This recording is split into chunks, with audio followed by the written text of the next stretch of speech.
Wala dopo dove tipo kopo kodiko ga dopo wati ko nyai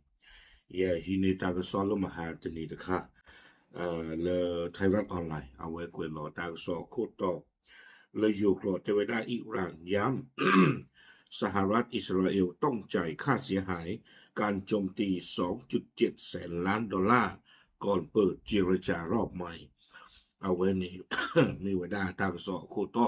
no อิหร่านเนี่ยดูเอาไว้ตมีกิตลาวิแต่เวลาอเมริกาโดอิสราเอลกับบ้านโลกีอาตุเวทิตภาตาฮาวูฮาวอบูอัลเลชูบาเจเนาะแค่เลยนี่เรื่องดอลลาร์เนี่ยคีกะลอนุยอากะกวยคีกะลอนุยกะละดอลลาร์ก็บ้าฮีชูเวดาวิมาเนาะตาอุผู้สุเมญาตะบลอเมสาทอเลยก็สาทออัตติเตเวดาเจจานี่da me chane de ne ba chi lo bia le ba da ta le ta du ta ya pu le khe da ki ta ha wa wa bu le du wa de na no ga ba te nyo lo me ya ne de be yo ba lo phe pi bo nyo a khu pu u yu kha ta ma pi le ba le be yo khe ba ta ko da na ta du ta ya pu chu mo ta na ba lo ya ni ma pi ba no ta so ni ko lo na phe man na te chi ye so lui ki to ki chi khu pe mu na kho mu na yo ni no pe te chi na ri lui chi nui ba ni ne lo ta so ni we we da su me ya no te we da le Fatimi Mohajirani แต่ก็ขอเลยเยอะๆท่ออามิเลยเนี่ยno ye te ri te plu te pla ba ti pot ko polinya te ploli awe me we da Iran abadu pa ke to ta pe awe pa pla tho we da le America to Israel ni ka ba lo ki we da ta ha wo si de pa abu alle no ta ha wo si de pa abu alle ni de awe su we da ta ke toทางตรงและทางอ้อมเนาะทางตรงเนี่ยคอมยอตลอดเลยกว่าข่าวโลไว้ได้ลูอัลลอฮ์ตาฮาวะที่ผาทางอ้อมคอมเลยกว่าข่าวไว้ได้วิธีเดตาผู้ชนเพื่อนฮาวะคือแล้วก็ปกป่าที่ผาประกอบเลยทางอ้อมอาคูดานี่บ้านเราเลยจ่อเราเตไว้ได้เนาะสาทอมันเลือดตาดูนี่เกทอไว้ได้ตาเพลาเฟบรุรีคิชิขัวซอเพผู้กุยนี่เนาะเคลนี่เดเราเลยไว้ได้เลยอากะกวยนี่คีกะลอนนุยกะละดอลลาร์นี่หรอวิบลอนี่เดกวยบ่ได้สุเมญาเตเวดาโดยระบุว่า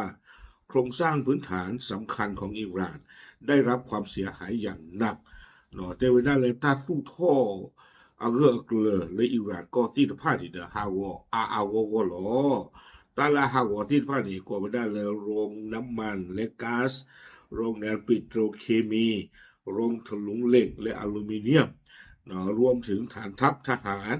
ซึ่งต้องใช้เวลาหลายปีในการฟื้นฟูเต็มแล้วตลอดละฮาวติดพาดิเดดีอเมริกาตูดอกก๊าซอัลลอwe bloody the petrochemy Allah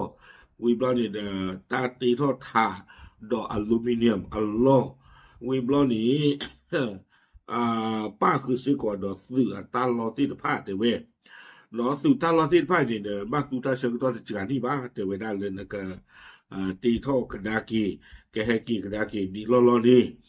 we blo ni กวย we da นอกจากนี้ยังมีสะพานท่าเรือระบบไฟฟ้ามหาวิทยาลัยโรงไฟฟ้าโรงกลั่นน้ำทะเลรวมถึงโรงพยาบาลโรงเรียนและบ้านเรือนประชาชนจำนวนมากที่ได้รับความเสียหายหรือถูกทำลายอัตราเดตกะดีบ่าte we da le agu aga ti pa dia me to no dia me ko botni dia me li me u a law ti pa university phya so mu no law me a law we blow ni da ta pwe ti a law pa khu do ta sa hi jo do so wo phu ti pa a de law wo mu pa le ba ha wo we we da le america do israel ata le kha ti we ti pa ti loกวยดอได้สุเมญาโฆษกรัฐบาลยอมรับว่าด้วยข้อจำกัดทางเศรษฐกิจในปัจจุบันรัฐไม่สามารถชดเชยความเสียหายให้กับประชาชนที่ได้รับผลกระทบได้เนาะเอาไว้มุกอปากตุตาเปอปมือเดือนนี่เอาไว้ปาพลาทอกดอซึกอไว้เตวดาเลยคอพลลตาอุตะเซตอนาริกะคาอีเนาะเลยเอาไว้ได้อิหร่านอากอนี่เด มุกโลเวกว่าตะบ้ากว่าอาคูตาเดดิเตวดาเลยป่วยได้ปดูมีบ้านหลอกได้เกว่าสมบูรณ์ติดผ้าอัตราบ้านดูบ้านที่ตากูเฮาวันนี้บ่หลอดนี้บ่เตวดาหลุๆหรอ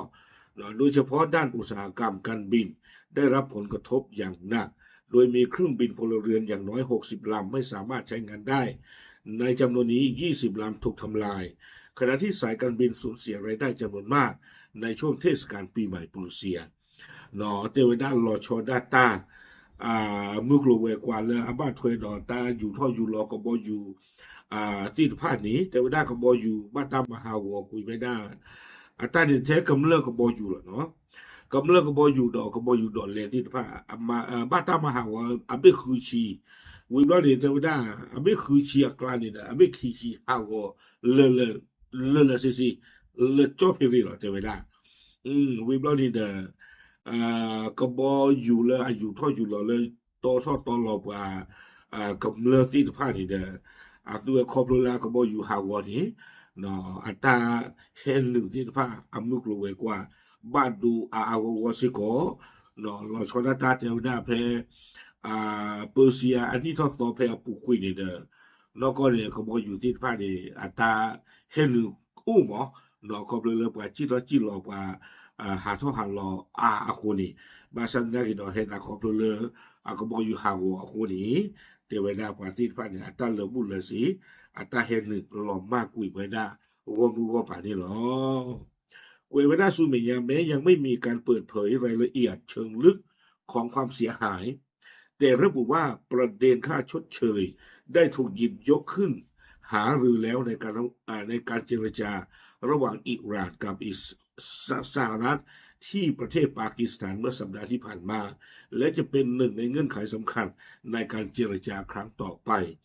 แต่เวลาตั้งกลุ่มไข่นี่แพ้ตาหาวเอาเรียกกลุ่มไข่เนาะบาตาปาพลาท่อซิโกเวดาเลกบาตาครีท่อกิเวตาหาวที่ผ่านที่อบูอัลและอเมริกาเพตาอุผู้เลปากีสถานมหาตนุยนี่ดอตากินไข่ซิโกเลตาอุผู้สุเมญญาตบลอตบาตาตาปิโนบาอัตุเวติปากิฮินเนตากินไข่ก็คือท่อดอกเวลาสู่อเมริกานี่หรออยู่ช่วงนั้นไม่จานนี่ดูอเมริกาตลอดนะมาแต่ย้อนหลุดตาไม่ตลอดไม่หลอกตาหาวก็อบัวเลที่ใจบลอนี่ฮอคุณอพเลตาตายานาปุกุยกว่าคือได้กันสิออกกันก็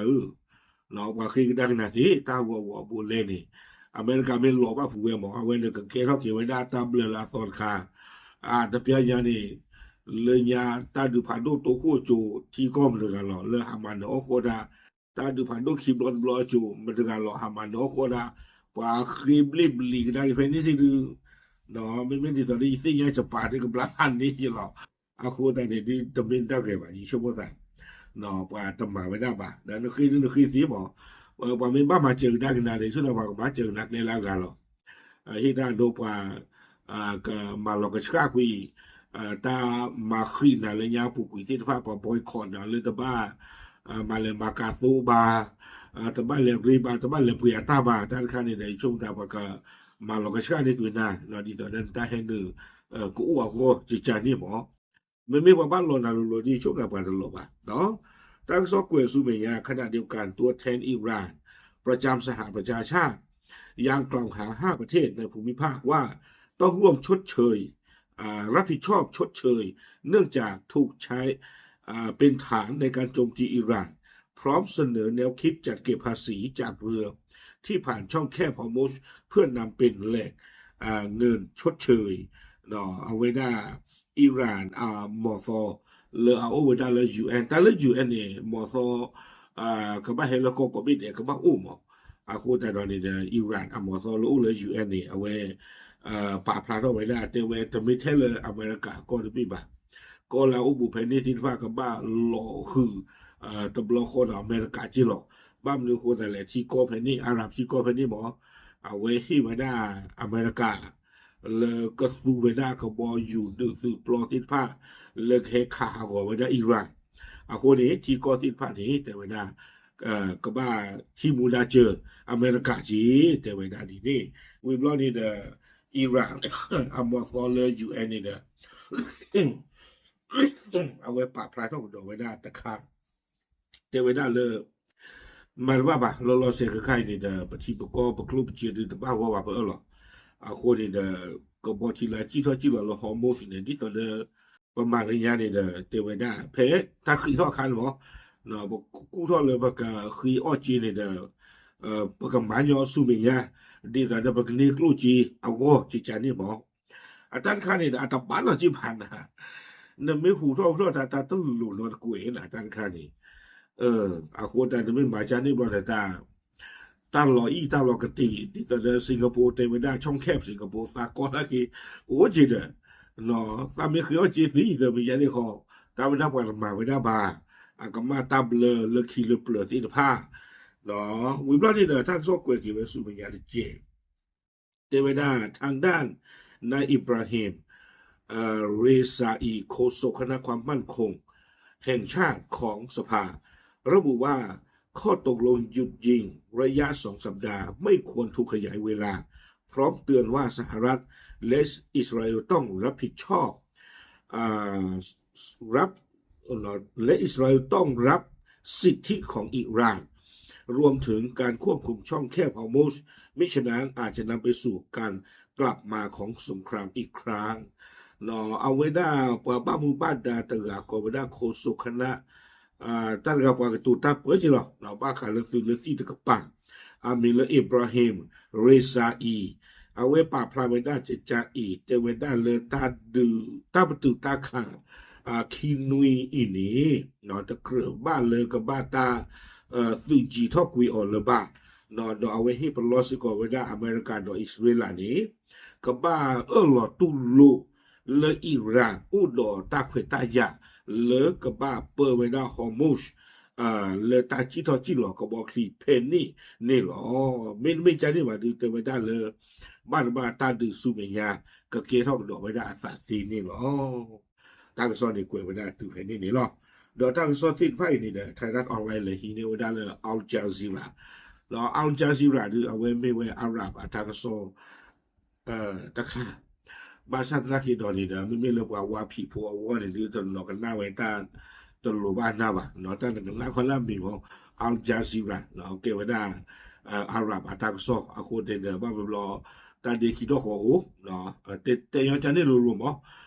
อะโคเตตาควาอิสราเอลตมึงบ่โอเนาะเรื่องว่ามาทางซอกลานี่โอเคเอาไว้นี่เด้อไม่ไว้ได้อิหร่านเนาะอาตาหุตาเกle lu ba we na ta ha wo ti pha abu ale do ma le ka ma ri lo ke a tu we ti pha ti a ko ni lo ye chom la America ta ba lo ba no di to ri ye te pya me ma ko ni lo ma lo ka cha ni da ki o le pu ya so ni we blo ni da ma le ma ka do ni me ti le cha ni blo ni de chom da ta he ni ani ta ba ta ka ba ko lo la ki lo okay this thing ya ti po ko po te lo ta